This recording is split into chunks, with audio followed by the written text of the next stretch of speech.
Shalom teman-teman muda. Di waktu yang baik ini saya coba sharing tentang tips buat kamu yang baru putus cinta. Dan kira-kira seperti apa pembahasannya. Dan sebelum kita bahas lebih jauh, silahkan di subscribe, tekan tanda loncengnya supaya teman-teman mendapatkan pemberitahuan video-video terbaru dari saya. Oke, tips buat kamu yang baru putus cinta. Nah, kata-kata putus cinta ini hampir semua orang pernah mengalami. Artinya bukan cuman kamu aja yang pernah putus cinta. Saya pun pernah. Nah, putus merupakan hal yang sangat menyedihkan, ya. Kenapa saya bilang menyedihkan? Karena ada banyak kenangan di situ, ada banyak suka duka di situ, ada banyak janji-janji yang diucapkan di situ, bahkan ada perjuangan di situ. Inilah yang sebenarnya yang membuat seseorang bersedih, ya, karena ada banyak hal yang sudah dilalui bersama. Saya pernah mengalami hal demikian. Saya putus dengan pacar dan jujur saya laki-laki yang agak susah sebenarnya menangis, ya. Tapi waktu itu saya ingat sekitar 2 hari apa 3 hari saya menangis karena pisah. Karena saya tahu ada banyak hal yang kita sudah lalui dan ada banyak hal yang kita sudah rencanakan, tapi putus di tengah jalan. Dan hal yang paling menyedihkan adalah ketika itu sudah dijalani bertahun-tahun. Kalau 1-2 bulan ya is okay lah, istilahnya belum terlalu banyak yang terukir, ya. Tapi kalau sudah bertahun-tahun tiba-tiba putus, nah itulah yang buat seseorang itu agak sulit untuk move on, ya. Karena terlalu lama waktunya sudah dijalani bersama-sama. Apalagi kalau orang tersebut atau teman-teman kamu mencintai dia, mengasihi dia itu tulus, ya. Nah, sebenarnya yang paling bersedih adalah mereka yang tulus. Nah, kalau nggak tulus, ngapain dia nangis? Tapi kalau dia nangis senangis-nangisnya, nah itu sudah bisa dipastikan kemungkinan besar dia sangat tulus mencintai. Nah, saya dapatin di dalam konseling, anak-anak muda, ada beberapa penyebab hubungan mereka tidak bisa dilanjutkan atau putus. Yang pertama adalah diselingkuhin. Nah, ini paling banyak terjadi, ya. Paling banyak terjadi. Si perempuan sudah tulus, ya, mengasihi apa adanya, dan ternyata berakhir dengan perselingkuhan, ya. Artinya dia dibohongin, dia ditipu, dia diselingkuhin. Ada juga laki-laki yang benar-benar baik, benar-benar tulus apa adanya, tapi si ceweknya selingkuhin dia. Dan mereka datang konseling dan mereka bilang, "Kak, sakit banget rasanya." Ya, saya bisa tahulah karena juga saya pernah alami hal yang demikian. Nah, yang kedua, penyebab biasanya orang putus adalah sudah jalan bertahun-tahun, kemudian tidak mendapatkan restu dari orang tua. Jadi saya selalu sarankan, sebaiknya ketika kita berpacaran, sangatlah baik apabila bulan-bulan ketiga atau keempat, kelima kita sudah diperkenalkan ke orang tuanya, ya, sehingga kita bisa tahu paling tidak gambarannya kita ini diterima, direstui atau tidak.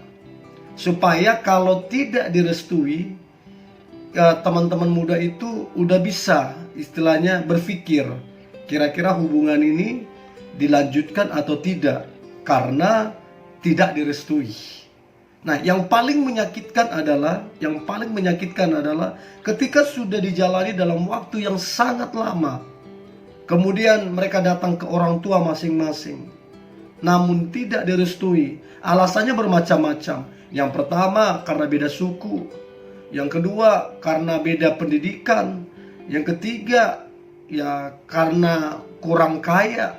Nah, alasan-alasan inilah yang akibatnya banyak anak muda tidak menikah dengan kekasih hatinya, terakhir dijodohkan kan. Nah, inilah yang membuat orang sangat susah untuk move on. Dan move on yang terbaik adalah ketika kita memang datang ke Tuhan. Hanya itu, nggak ada yang lain. Nah, yang ketiga adalah yang buat orang sangat bersedih adalah ketika dia tulus tapi tiba-tiba diputusin. Nah, saya nggak tahu teman-teman yang baru putus ini, kamu di mana yang dari tiga ini? Apakah diselingkuhin, atau apakah kamu tidak direstui orang tua, atau kamu diputusin? Saya nggak tahu. Dari yang ketiga ini, teman-teman baru saja putus, yang mana nih yang dari tiga ini? Dan yang keempat, yang terakhir, penyebab seseorang putus adalah kesalahpahaman. Baik si cewek salah paham terhadap sikap si cowok, ataupun si cowok salah paham terhadap sikap si cewek. Dan karena kesalahpahaman itu, salah satunya mungkin egois, tidak mau tahu, tidak mau merendahkan hati. Akibatnya karena keegoisannya, kesombongannya, dia memutuskan untuk putus karena kesalahpahaman. Nah, saya dapatin ada beberapa respon ya, atau sesuatu yang dilakukan ketika seseorang putus. Ada yang mengurung diri di kamar, ada yang tidak makan, bahkan ada yang berpikir yang sampai hal-hal yang fatal ya. Dan kalau saya dulu ya berdiam diri di kamar, ya nangislah di kamar. Tapi ada orang yang sampai tidak makan berhari-hari, sampai berat badannya turun. Ada yang begitu. Nah, kabar baik untuk kamu yang baru saja putus, ataupun diputusin, ataupun diselingkuhin, ataupun salah paham, ataupun tidak direstui dari orang tua. Kabar baik untukmu adalah Roma 8 ayat 28. Dikatakan begini, kita tahu sekarang bahwa Allah turut bekerja dalam segala sesuatu untuk apa? Mendatangkan kebaikan bagi mereka yang mengasihi Dia, yaitu bagi mereka yang terpanggil sesuai dengan rencana Allah. Artinya begini, dalam kesedihanmu hari ini, dalam mungkin kekecewaanmu hari ini, Allah itu tetap bekerja, dan Allah bisa mendatangkan kebaikan dari apa yang kau alami hari ini. Dan apalagi kalau engkau benar-benar sungguh mengasihi dan mengandalkan Tuhan, saya percaya Allah turut bekerja dalam segala sesuatu, termasuk yang kamu alami sekarang ini, untuk mendatangkan kebaikan. Kemudian Yeremia 29 ayat yang ke-11. Sebab aku ini, kata Tuhan, mengetahui rancangan-rancangan apa yang ada padaku mengenai kamu. Demikianlah firman Tuhan, yaitu rancangan damai sejahtera dan bukan rancangan kecelakaan, untuk memberikan kepadamu hari depan yang penuh dengan harapan.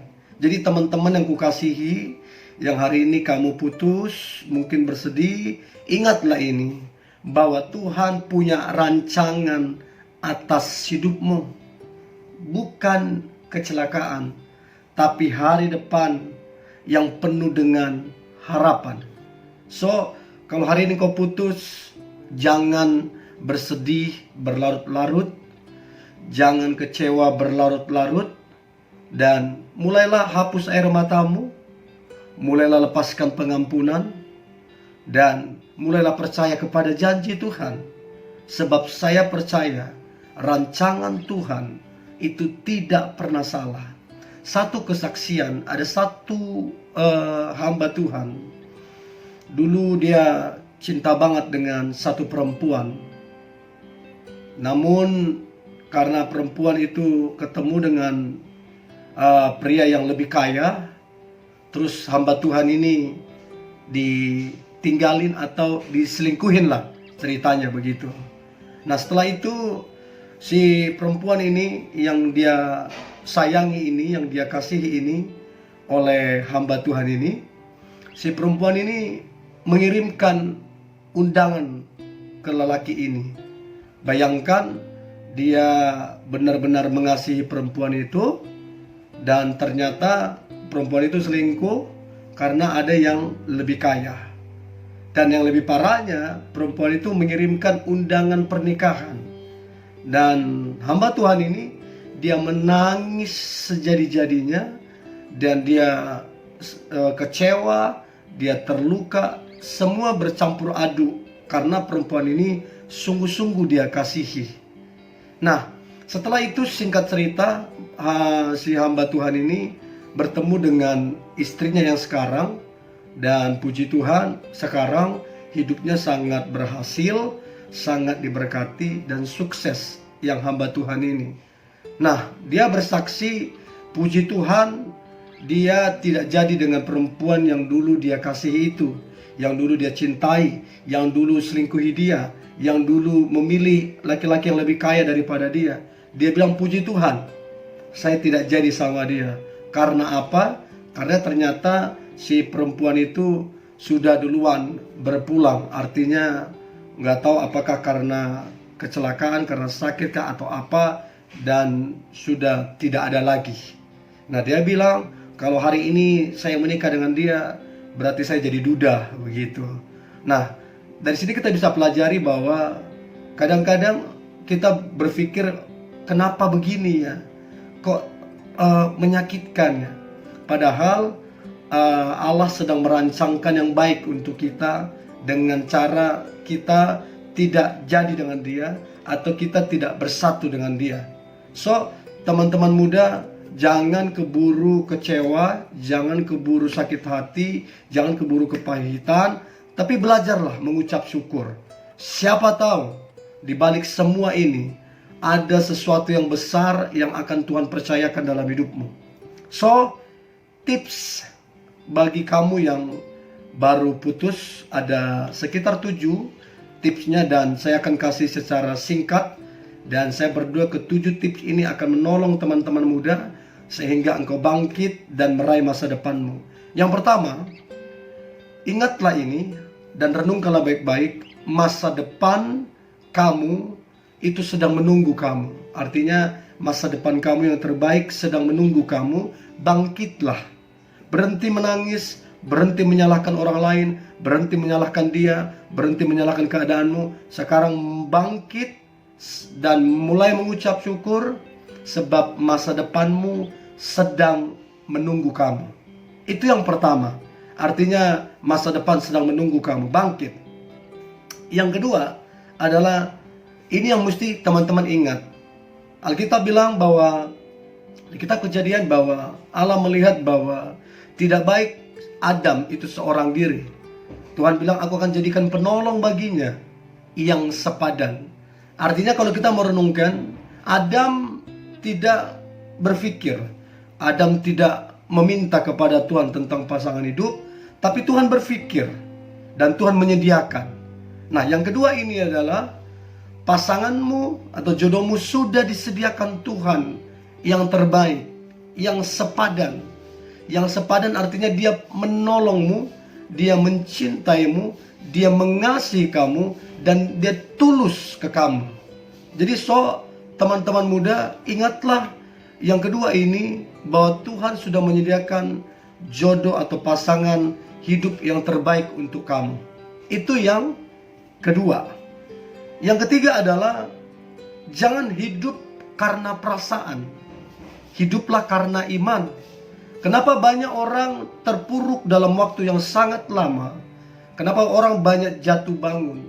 Karena terlalu banyak bermain di area perasaan. Nah, saran saya teman-teman muda, supaya engkau cepat bangkit, hiduplah karena iman. Dan mulailah perkatakan kata-kata iman. Aku percaya hidupku diberkati Tuhan. Aku percaya hidupku dipakai Tuhan. Aku percaya pasangan hidupku sudah disediakan Tuhan, yang mengasihi Tuhan dan yang mengasihi aku dan yang sepadan untuk saya. Mulailah perkatakan kata-kata iman, daripada engkau kecewa, menangis, kepahitan, dan tidak mengampuni. Lebih bagus engkau mengucap syukur dalam segala sesuatu, dan saya percaya ada kuasa Tuhan di balik ucapan syukur. Nah, itu yang ketiga. Yang keempat, kalau mau cepat move on, mau cepat bangkit kembali, maka stop dulu namanya komunikasi dengan dia. Jadi yang namanya komunikasi dengan dia stop dulu, supaya engkau cepat move on. Terus kemudian stop juga stalking foto atau sosmednya dia. Stop stalking, berhenti lakukan itu supaya engkau cepat bangkit. Kemudian carilah apa yang bisa mengisi waktumu. So tadi yang keempat adalah stop dulu komunikasi, ya. Stop stalking fotonya, videonya atau apapun. Dan itu penting banget. Itu sangat efektif untuk engkau cepat move on. Kemudian yang kelima adalah carilah dulu kegiatan yang positif. Ya, kegiatan yang positif artinya yang tadinya kamu tidak olahraga, cobalah kamu cari olahraga. Pagi, sore kamu olahraga, ya. Untuk cari kegiatan yang positif daripada kamu hanya memikirkan yang tidak jelas. Terus mulailah kumpul dengan keluarga. Ya, yang kamu jarang kumpul keluarga, mulailah datang ke keluarga, kunjungan, ya. Mulai berkumpul, mulai isi waktumu yang kosong. Daripada kamu galau, nggak jelas, mendingan kamu olahraga, mendingan kamu kumpul keluarga, supaya kamu makin cepat move on. Kemudian dua lagi, yang terakhir. Yang keenam adalah supaya kamu cepat move on, atau tips buat kamu yang baru putus adalah carilah Tuhan. Carilah Tuhan. Karena Tuhan yang memulihkan setiap hati yang terluka. Cari Tuhan, berdoa kepada Tuhan, mulai sembah Tuhan, mulai baca firman-Nya.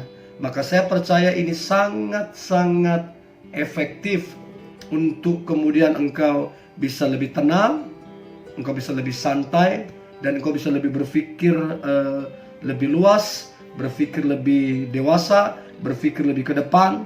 Dan saya percaya Tuhan pasti akan memulihkan dan membalut hatimu yang terluka atau hatimu yang sedih. Tuhan akan hiburkan dan engkau akan dipakai dengan luar biasa. Yang terakhir adalah, yang ketujuh ini, yang terakhir adalah, ini juga sangat efektif untuk kamu yang baru putus, ya, yang baru putus. Mulailah, yang ketujuh ini, mulailah membuka hati ke orang lain. Membuka hati ini dalam arti tidak langsung berpacaran, tapi mulailah perkenalan, mulailah ngobrol segala macam. Mulailah membuka hati ke orang lain dengan syarat-syarat yang kamu sudah punya. Artinya seiman, dewasa, dan lain-lain. Nah, yang ketujuh ini adalah sangat efektif untuk kamu bisa cepat bangkit, yaitu mulailah buka hati ke orang lain dengan cara mulailah perkenalan, mulailah ngobrol, dan segala macam. Dan saya percaya apabila ketujuh hal ini teman-teman muda lakukan, maka engkau akan lebih cepat dipulihkan, lebih cepat bangkit, lebih cepat move on, dan lebih cepat sampai kepada masa depanmu. So ini yang boleh saya bagikan teman-teman muda. Tetap semangat, ya. Dan apabila teman-teman terberkati, boleh di subscribe, tekan tanda loncengnya, dan silahkan berkomentar dan share biar teman-teman yang lain juga ikut terberkati. Tuhan Yesus memberkati.